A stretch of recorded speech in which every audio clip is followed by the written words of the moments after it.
কি বলছো মা? তুমি নিজে সন্তান রূপে আমার গৃহে এসেছি, আমি কি তোমার কোনো অযত্ন করেছি? বলো মা, বলো। তুমি তুমি কার জন্যই ধরাধামে এসেছো মা? আমি কার থেকে তোমাকে দূরে সরিয়ে রাখতে চাইছি মা? বলো মা, মা বলো।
আমি কি দেখলাম মা? কত বড় অজ্ঞানী আমি, কত বড় অজ্ঞানী! তুমি তুমি নিজে আমার ঘরে এসেছিলে মা। আমার নিজের ঘরে নারায়ণ আছে, তবু আমি গদাধরকে অমন সব প্রশ্ন করতে দিলাম মাধবকে। ছি ছি ছি ছি ছি ছি ছি। ভাবলুম মেয়ের বাপ আমি, মেয়ের সব সিদ্ধান্ত আমি নেব। ছি ছি ছি ছি ছি ছি ছি, কি ভুল করলাম! না না না, শারদার মা, শারদার মা, শারদা, একবারটি বাইরে এসো তো, একবারটি বাইরে এসো। মা, আমাকে মাফ করে দাও মা, আমাকে মাফ করে দাও। তুমি তো সাধারণ মেয়ে নও মা, তোমার পাত্তর আমি কি খুঁজবো? তো স্বয়ং মা ভগবতী ঠিক করে রেখেছেন আগে থেকে।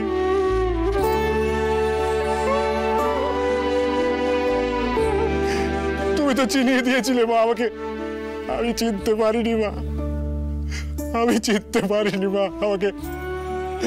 আমাকে মাফ করে দাও মা, আমাকে মাফ করে দাও। বলছি আমি স্থির করে ফেলেছি, ওই কামারপুকুরের গদাধর চাটুর্যের হাতেই আমার মাকে সম্প্রদান করবো আমি।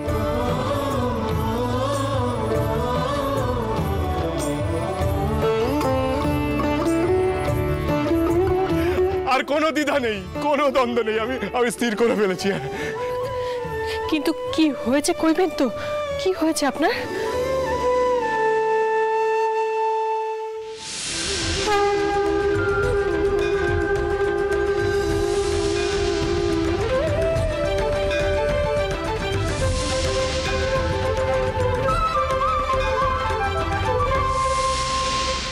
আধার সব কেটে গেছে গিন্নি, সব আধার কেটে গেছে।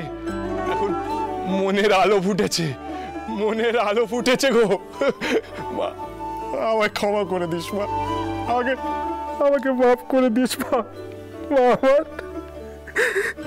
আমার মাফ করে দিস মা।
সারদা মা।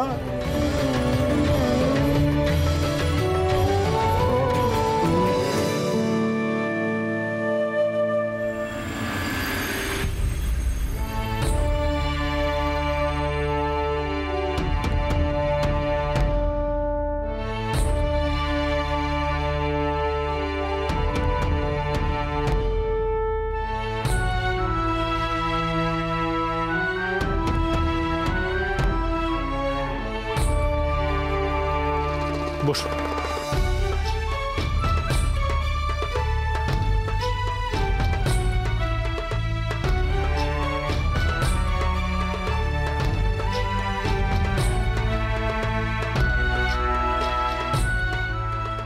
মা মা আমার ভয় কিন্তু বুকখানা বড় কাঁপছে। এই নাটকের মাঝে যদি গোড়া পুলিশেরা পড়ে তখন কি হবে কও দেখিনি। এখন কি আর এসব ভেবে কোনো না বাঁচে ছোটকু কি? মা আমি কইছি তোমার জামাইয়ের কিন্তু উচিত হয়নি সাহেবদের সঙ্গে ওইভাবে তক্কাতক্কি করা। হটকারিতার বসে তিনি আজ এই নাটকখানা আয়োজন করলেন। মা এমনি সরকার বাহাদুরে তোমার উপর নজর রয়েছে, এরপর যদি আবার নতুন কোনো সমস্যা হয় তখন। দেখো ছোটকু কি, মতো যা করেছে বুঝেই করেছে। কোনোদিনও আমি নিজের কথা ভেবে প্রতিবাদ করিনি, এমন কি হয়েছে? বিপদ আপদ তো আসবে। গরিব চাষিদের ওপর যে অত্যাচার করছে নীলকর সাহেবরা, সে অত্যাচারের প্রতিকার হবে না। এখন আমি যদি পিছিয়ে আসি তাহলে আমার সঙ্গে অন্যদের পার্থক্য হবে কোথায়?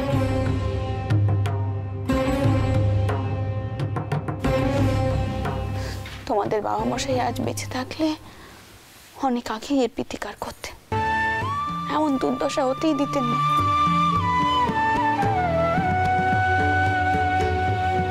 তোমাদের বাবা মশাইয়ের নামে আমি এই লড়াইতে সামিল হয়েছি, অযথা ভয় পেও না। কিন্তু দিদমা, সবাই কইছে এই নাটক দেখবার পরে গোড়া সাহেবরা খুব চটে যাবে। জামাই দাদা টাউরপো তেনারা সকলে অভিনয় করছেন এখানে, যদি তাদের কোনো বিপদ আপদ হয় তখন। বিষণ্ণ একবার ওই গরিব চাষিদের দিকে চেয়ে দেখ দেখিনি।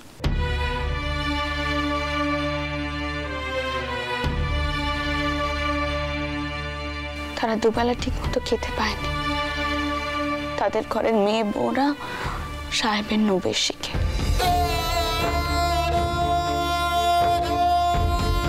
বাড়ি ঘর জমি সবকিছু হাতছাড়া হয়ে যাচ্ছে। নীল চাষ না করলে তাদের পিঠে চাবুক পড়ছে, এমনকি তাদের বিরুদ্ধেই মিছে মামলা হচ্ছে।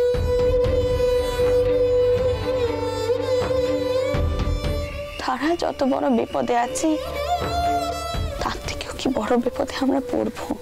না দিদমা, এর থেকে বড় বিপদে আমরা পড়ব না। কিন্তু মকিমপুরে যাওয়ার আগে আমি খুব ভয় পেয়ে গেছিলাম, জানো তো। কিন্তু আজ আমি তোমায় কইছি দিদমা, ওখানে গিয়ে দেখেছি যা অত্যাচার হচ্ছে, তারপরেও যদি আমাকে কখনো অস্ত্র ধরতে হয় আমি ধরব।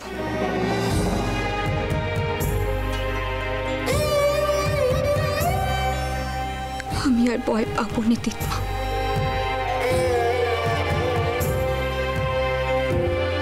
পাবো না।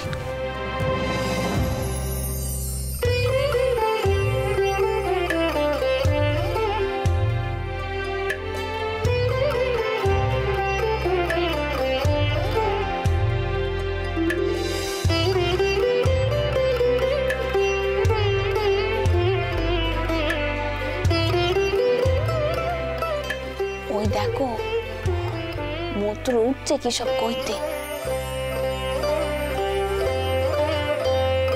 আজ কিন্তু এখানে অনেক গণ্যমান্য ব্যক্তি রয়েছে, এনাদের দেখা কিন্তু ভাগ্যের কথা।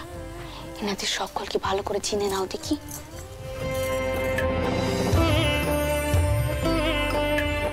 আমরা আজ এখানে সকলে এসে উপস্থিত হয়েছি, আমাদের একখানা উদ্দেশ্য আছে।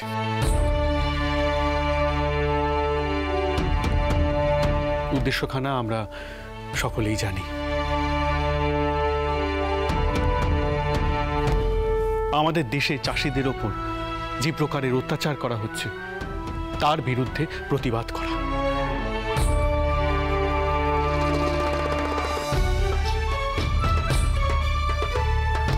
আমরা যারা শহরে থাকি, শহরেই কারবার করি, মধ্যে মধ্যে তালুকে যাই, তাদের পক্ষে বোঝা কঠিন কি মাত্রায় চাষিদের ওপর অত্যাচার করা হচ্ছে,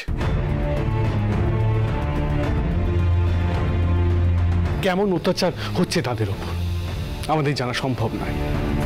শ্রী দীনবন্ধু মিত্র মহাশয় একখানা নাটক রচনা করেছেন ছদ্মনামে, নীল দর্পণ।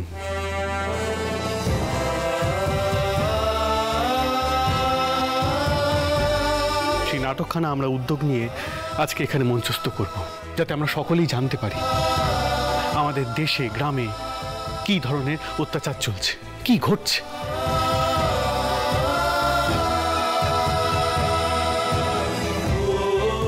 আমাদের মধ্যে এখানে উপস্থিত হয়েছেন শ্রী হরিশচন্দ্র মুখুজ্জে মহাশয়। ইনি হিন্দু পেট্রিয়ট কাগজের সম্পাদক। এনার কাগজ পড়েই আমরা জানতে পারি নীলকর সাহেবরা কি কাণ্ড করছেন। আমি রানীমাকে আমার নমস্কার জানাচ্ছি মথুরবাবু।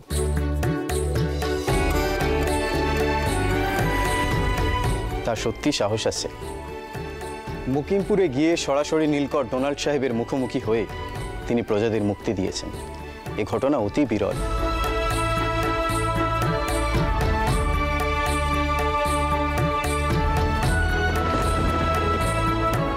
তিনি যেই লড়াইয়ে যোগদান করেছেন এ এক বিরাট ঘটনা।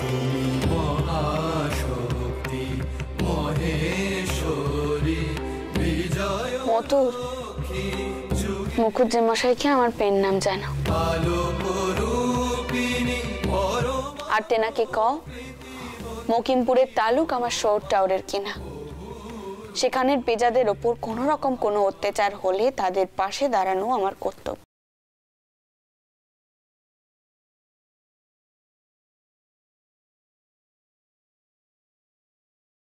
সেখানকার পেজাদের দুর্দশা দেখেই আমি আজ এই লড়াইতে যোগদান করেছি।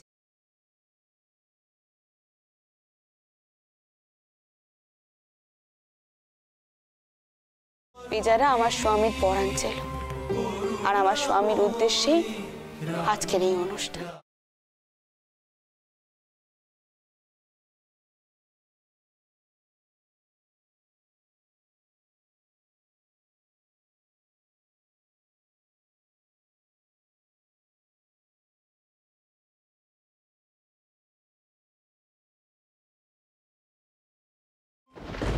তুমি এসবের মধ্যে আমার বাবা মশাইয়ের নাম টেনে আনছো মা।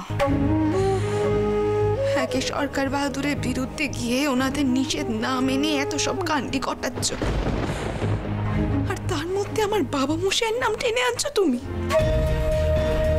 এখনো তোমার নাম যশের নোক গেল নে।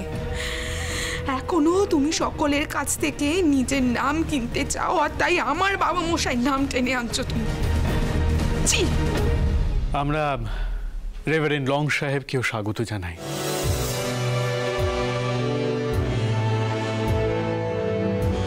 ইনি ঠাকুরপুকুরের স্কুলের শিক্ষক। চাষিদের এই দুঃখ কষ্ট তিনি সহ্য না করতে পেরে আমাদের সাথে এই লড়াইতে আজ সামিল হয়েছে।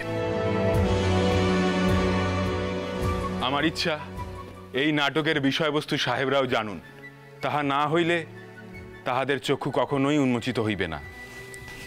আগে এমনিতেই সাহেবেরা নিজেদের দোষ নিজেরা দেখতে পাবেন না, যদি চাষিরা নিজেদের কথা নিজেরা না বলে। বেশ তো বিশ্বাস মশাই, আমরা এই নাটকের পর এই নিয়ে না হয় আলোচনা করব। আমাদের মধ্যে আছেন আরও অনেক জমিদাররা, যারা চাষিদের এই দুঃখ কষ্ট সহ্য না করতে পেরে আজ এখানে এসেছেন। তারা অনুভব করতে পারছেন তাদের এই কষ্ট।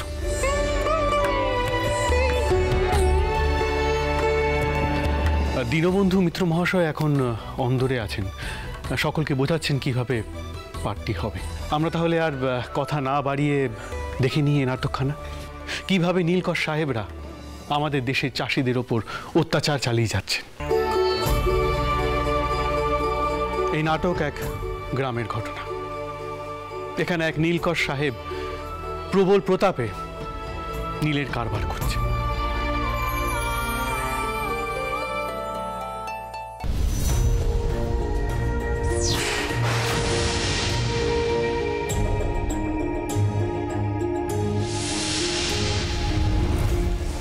মা, দিদি, জামাই দাদাকে তো একেবারে চেনাই যাচ্ছে নে। তবে যাই কও, চাবুকাতে কিন্তু একেবারে মানাচ্ছে নে জামাই দাদাকে। অত ভালো মানুষ কিনা তিনি। শূন্য চুপ করতে কিনি, তুই বড্ড বেশি কথা কোস। নাটকখানা দেখ, নাটকখানায় কি কথা কইতে চাইছে সেই কথাখানা মন দিয়ে শোন। সাহেব, ও সাহেব, আসবি তো? আয় আয়, দাঁড়া দাঁড়া। সাহেব, এই যে এনেছি, এ হলো খেত্তার মণি, যার কথা আপনি কয়েছিলেন।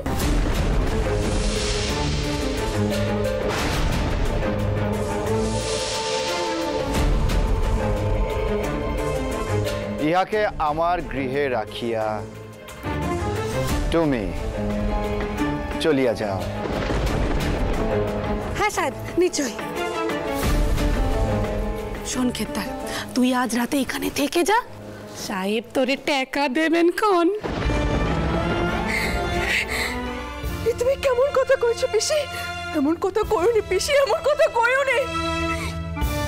আমি পড়ান দিতে পারবো, কিন্তু ধম্ম দিতে পারবো না। দোহাই তোমার পিসি, এমন কথা কইওনি পিসি, এমন কথা কইওনি। কোনো কথা বলি, তোর স্বামী কোথায় আর তুই কোথায়? তোর এইখানে আসার কথা কেউ জানতে পারবে না, তুই বুঝতেছিস না কেন? না, এ হতে পারে না, এ হতে পারে না। মোর স্বামী মোরে সতী ভাবে, সোহাগ করে।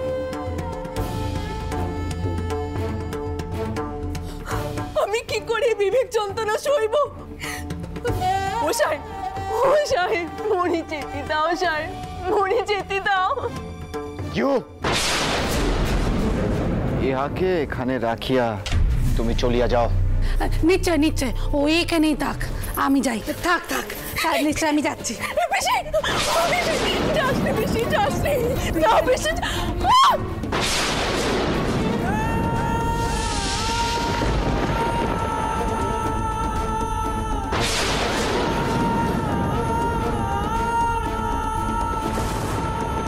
আমার কাছে আইসো।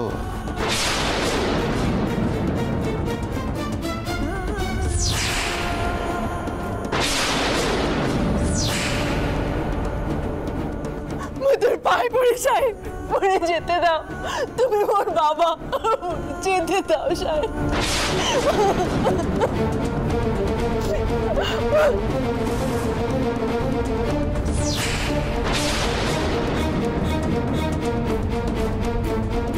ভালোই ভালোই আমার কাছে আইসো।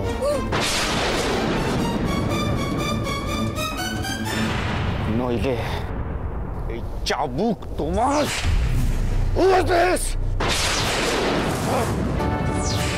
নবীন সাহেব,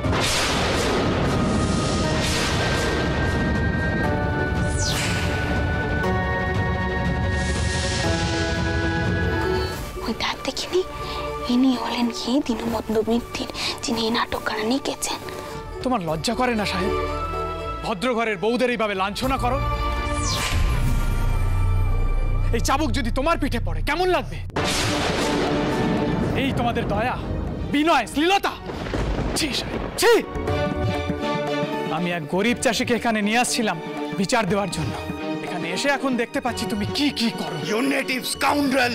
তোমার সাহস কি করিয়া হয় তুমি আমার কুটিরে প্রবেশ করিয়াছ? খবরদার সাহেব! এই চাবুক যদি তুমি ওঠাতে পারো তাহলে আমিও পারি। চাবুকের বাড়ি মেরে পিঠে চামড়া তুলে দিতে হয় শয়তানগুলোর। ঠিক এই কাণ্ডটা করছে গ্রামে গঞ্জে। কি হচ্ছে বিষ্ণু? বসুন, এ তো নাটক হচ্ছে। বসুন। ক্ষেত্রমণি, তোমার কোনো ভয় নেই, তুমি বাইরে যাও। তোরা পাছেও তোমাকে ঘরে নিয়ে যাবে।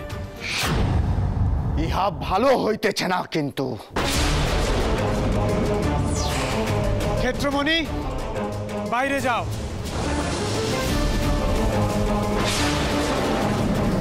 You can't do this. তুমি ইহার ফল ভোগ করিবে। জানি সাহেব, তোমার তো শয়তানির শেষ নেই, তাই তুমি মিথ্যে মামলা করে আমাকে বিপদে ফেলতেই পারো, কিন্তু আমি ভাঙবো না। তুমি চাষিকে ঠকিয়ে তার জমি নিয়েছো, আজ তুমিই তার প্রতিকার করবে।